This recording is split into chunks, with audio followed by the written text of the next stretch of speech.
Well, I am extremely honored and very pleased indeed to be invited to be part of this distinguished group and give a presentation for today's program on the power of trees.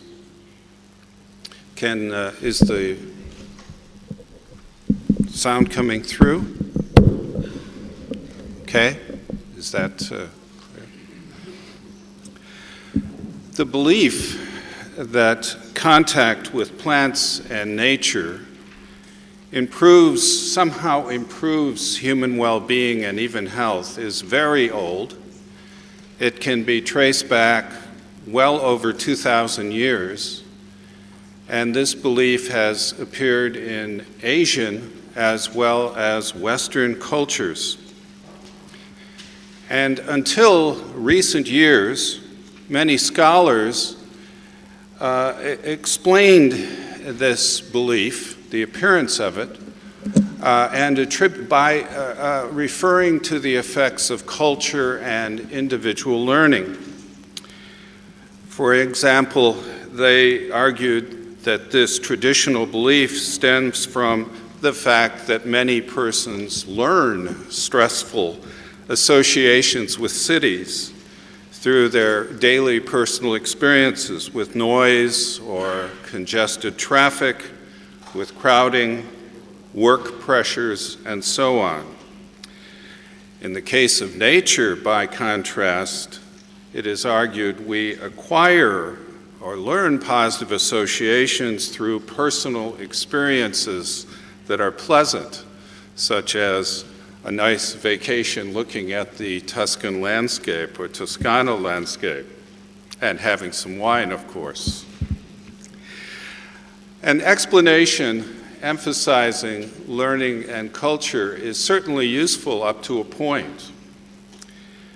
But in recent years, it does not adequately explain a mounting amount of findings from studies showing that even across very different cultures and socioeconomic groups, this belief in this positive responsiveness to nature is similar despite diversities in culture and individual experience, or there are broad similarities.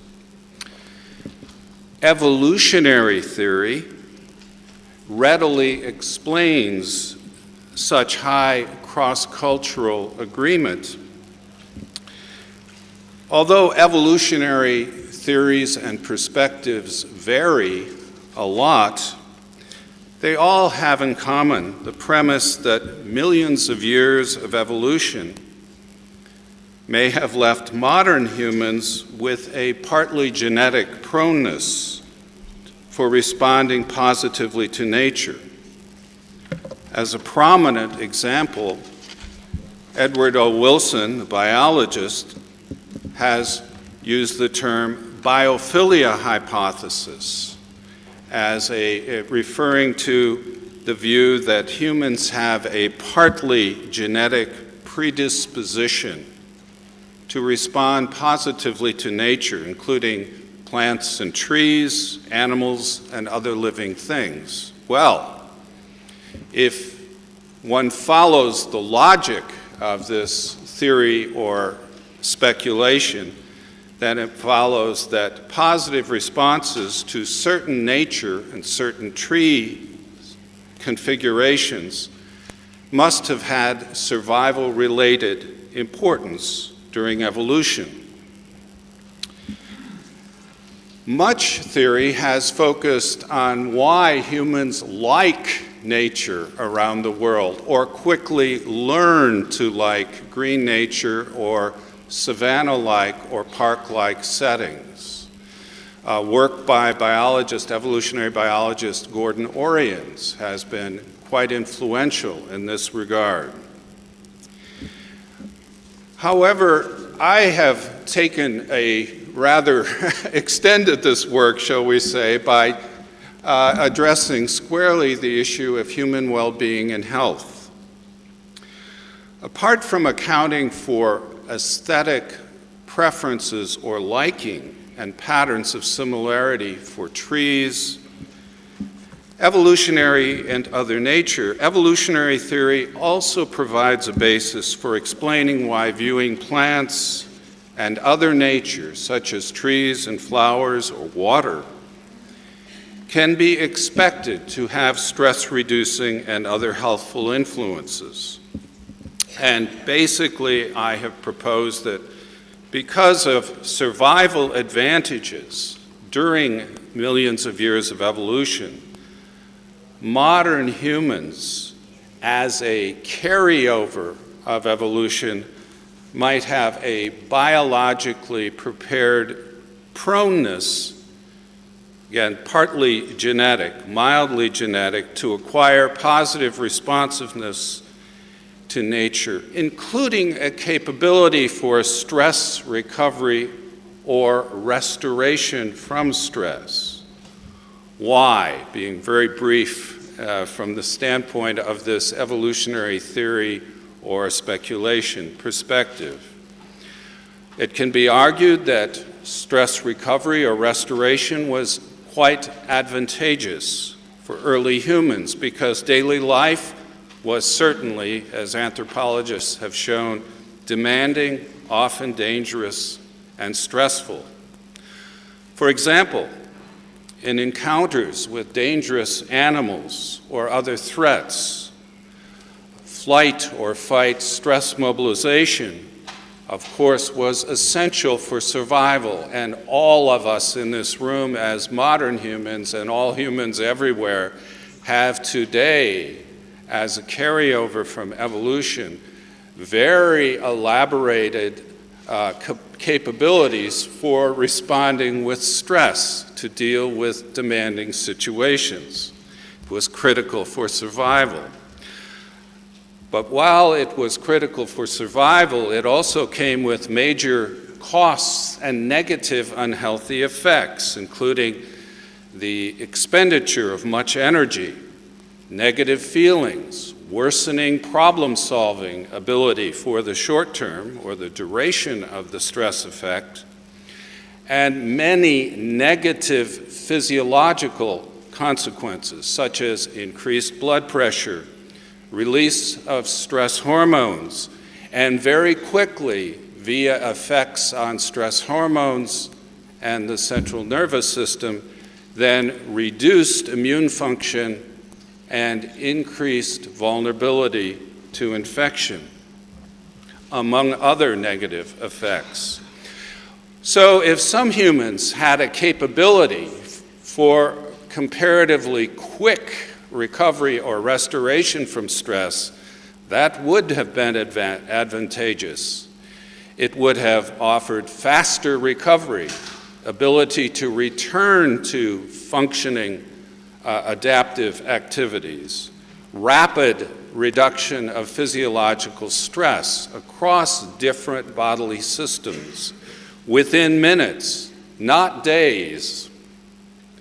For a human to survive, we would have to have that capability. It can be argued. A faster shift to a more positive emotional state, better cognitive abilities, and less pain, among other benefits. Now, these speculations and theoretical ideas have a practical implication because stress is a serious public health problem in all countries and cities, and where most of my work occurs, which is healthcare, it's a major problem because virtually all patients around the world experience stress. Many experience, unfortunately, acute stress, and acute stress harms a wide variety of health outcomes. It worsens pain, worsens healing in a number of ways, for example, slows wound healing, among many examples that could be given. So a practical implication is that perhaps we should design buildings and environments for care with plants and gardens, and trees, yes, and by doing so may harness stress-reducing and health-promoting influences that are carryovers from evolution, resulting in more healing environments for patients. So the practical implication is perhaps we should design windows like this and this Swedish hospital outside of Stockholm for patients, not something that we know from work that would make a laboratory rat quite sick very quickly, white walls and lots of noise and a box, where we typically have put human patients under stress and experiencing a lot of pain. Well, what does the scientific evidence say about this if you look at the data? There are now well over 60 published scientific studies, perhaps upwards of 100, and we can say that many studies have consistently shown two major effects. First, looking at many types of nature, groupings of trees, open space with grass, flowers, a Tuscan landscape, for example, rather quickly reduces physiological and bodily stress. Stress is reduced within seconds or at most minutes, depending on the body's system, and this influence is fairly generalized across different systems, from the brain to the heart, to the sympathetic nervous system, to breathing, to stress hormones, and so on. And it occurs, again, quickly. This stress reduction physiologically is accompanied by improvements in psychological well-being. Thinking effectiveness increases, well-being is improved. Levels of negative feelings like fear or anxiety are reduced, and levels of positive feelings like pleasantness or friendliness increase. Another body of evidence that's appeared especially in recent years in medicine has shown that perhaps the most consistent effect of all of looking at nature in healthcare is to reduce pain. And the effects are large, and there are many randomized prospective clinical trials that have been published in international medical journals. What happens if we take a group of volunteers and stress them in some ways, such as noise or other stressors, and show them different real scenes or simulated scenes? And here's a randomized trial experiment with volunteers, well over 100, shown different kinds of simulated environments, from attractive built environments lacking nature to just everyday park-like scenes or nature, such as this park in a city. Basically, what happens is, very quickly, there is a reduction of physiological stress. You can see it here in a reduction of systolic blood pressure, so even undistinguished nature can be seen reducing blood pressure measured by cuff within, about 2 minutes at the most. Other researchers have extended this direction of research. For example, Barbara Fredrickson and Robert Levinson, Barbara Fredrickson at the University of Michigan and Bob Levinson at the University of California at Berkeley, showed that the effects of nature in the heart, the healing stress recovery effects, could be seen within 20 seconds. In the brain, it appears to be a matter of seconds. So different body systems are involved.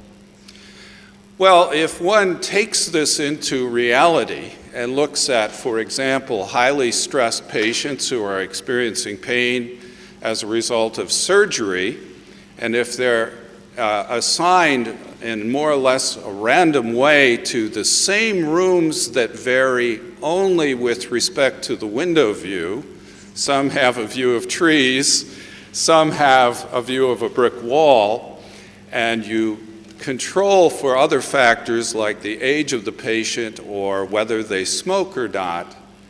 You take these into account in as other factors that might affect their recovery. And when they are controlled for, those with a nature view have shorter hospital stays in this study, less pain, a recurring finding across many studies now, fewer minor post-surgical complications such as nausea or headache that's persistent and requires medication, better emotional well-being. So there's less stress, and there are other improved clinical outcomes which save lots of money in modern healthcare, which costs a lot of money to pay for the health of people. So there is a business or economic case for plants here that is strong indeed when you start showing beneficial effects on healing outcomes or health outcomes. These are drug data for pain. The strong drugs here for the nature group would be injections of potent narcotic pain drugs, a kind of synthetic morphine, if you will, quite potent. The rate of intake per patient per day is much higher for the patients with the brick wall view.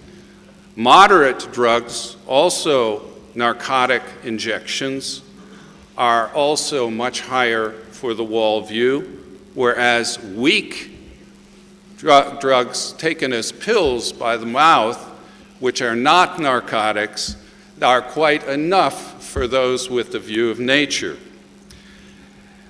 Why should nature reduce pain, and reduce pain effectively, as shown by upwards of 20 to 30 randomized trials now in medical journals? There are probably multiple pathways or mechanisms by which nature reduces pain. First, stress recovery, which I mentioned, and secondly, distraction. The major or most influential theory for decades in medicine in relation to pain is called gate control theory. It proposes, and this has been worked out in great detail, there is a gate in the lower part of the brain or the upper part of the central nervous system, which when open, well, let's put it this way. When people are experiencing intense pain in the hospital or at home, they tend to focus on the pain. And focusing on pain opens the gate, and pain impulses come up the central nervous system directly into the brain, and pain is experienced intensely. If the person is distracted by an emotionally positive, engrossing, external environmental device, it might be a smiling person, but it could be a tree or a garden, then the gate partly closes and pain is reduced. So study after study published in medical journals has reported that viewing real nature, or in complex medical situations where real nature cannot be provided, showing simulations on the ceiling or with videos, significantly reduces pain. This study done with patients undergoing conscious procedures to have a tube put into their chest for detecting cancer in their lungs. Very painful, unpleasant. This published at Johns Hopkins University, the #1 medical research center in most fields in the world in medicine. And they find that randomly assigning some patients to listen to nature and see nature on the ceiling significantly reduced pain. Well, where is hospital design in all of this? This is a hospital that won architectural awards. It's in Northern Europe. When it opened in the 1970s, it was praised for its modernism, its functionalism, despite the fact that it's located in a beautiful area in Scandinavia with water islands and trees, No one has a view of it. The doctors, the nurses, the patients. The traditional use of gardens in healthcare, for example, in monastery gardens for the dying in the Middle Ages, has been forgotten until recent years. So here is the tree. You can imagine a patient who's worried approaching this, and when they're assigned to their room, they have a view of another patient across the way, and of course you close your window. This was the way things were done. When research began to appear showing the importance of nature, then some innovative architects and landscape architects began to change fundamentally the way healthcare buildings were designed. This building, in of all places, rural Texas, from about 1990, created hectares of gardens and sited skillfully in a way so that every window view looks onto nature and to trees. This is evidence-based design of healthcare to reduce stress and pain. And here, again, 2 hectares of gardens to console the families and patients who can walk and distract them.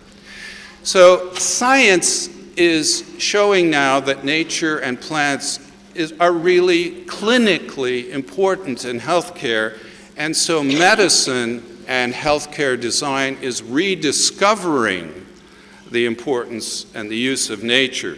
This hospice for dying people in England incorporates gardens to distract the patient. It dates some years old, but this is more the exception than the rule. Actually, too many hospices or other healthcare buildings are still built without these gardens. It's quite an old idea. And so there's enough evidence today where in some countries, virtually all buildings now in healthcare are designed to put the patient in nature. If the patient is too sick or immune compromised and vulnerable to be exposed directly to plants or soil in their room because, for example, they've had chemotherapy or some other treatment, then gardens are created through the windows for such patients. So in this case, it's a typical new building in North America, a patient room looking out onto a garden. There's a bed there for a family member to stay overnight. Nothing unusual, except that garden out the window is 4 levels above the ground. It's over imaging areas and occupied, well, surgical theaters. That means it costs a great deal of money to put up the steel and the concrete to support a large-scale garden for patients to look out onto. This affected the budget of the hospital at the beginning significantly. This is above the ground, 4 floors up. What justifies this? Well, it makes the building green, you can say, but it also reduces the cost of healthcare by reducing the costs associated with pain and reducing or improving many outcomes associated with higher stress. That hill is there not only for aesthetics, but also to provide privacy for the patients in the windows on the ground floor. High-stress waiting areas have views of plants, trees, and nature. Even in older hospitals, there may be a pocket of green nature, and the nurses and stressed doctors during their breaks have been found to recover more quickly. And nice research by Claire Cooper Marcus and Marnie Barnes at the University of California at Berkeley. Now they're getting quite elaborate and designed for specific therapeutic treatment of particular patient groups. This famous award-winning garden on the west coast of the US for burn patients. This young man in the wheelchair, his man had been terribly burned by gasoline in a home accident. He lost his hands and parts of his legs, and after months of recovery could go out, and he had his exercise in the garden. He can sit with his family. So the gardens themselves provide not only views of nature, but also opportunities for socializing, physical movement, and other healthy effects, or horticulture therapy for stroke patients or other patients.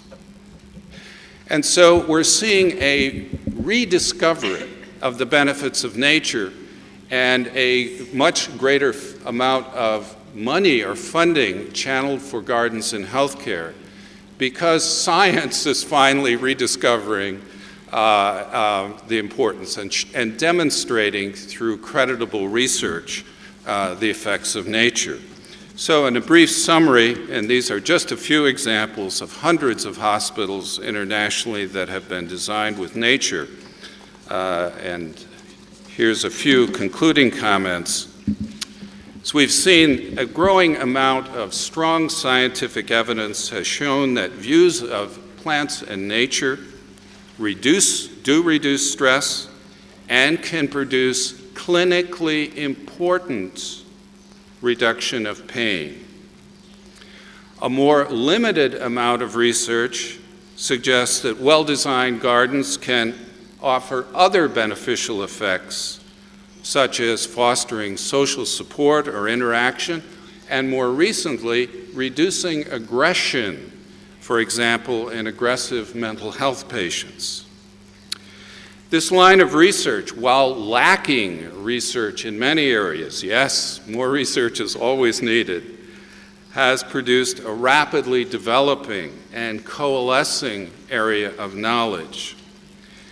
And in these challenging economic times internationally, where people are always looking at costs, there can be no question that the priority and the financial resources according to providing nature or trees and healthcare facilities will be largely shaped by the extent to which strong research demonstrates that plants and nature do improve patient medical outcomes and are cost-effective compared to not having plants and nature. And thank you very much.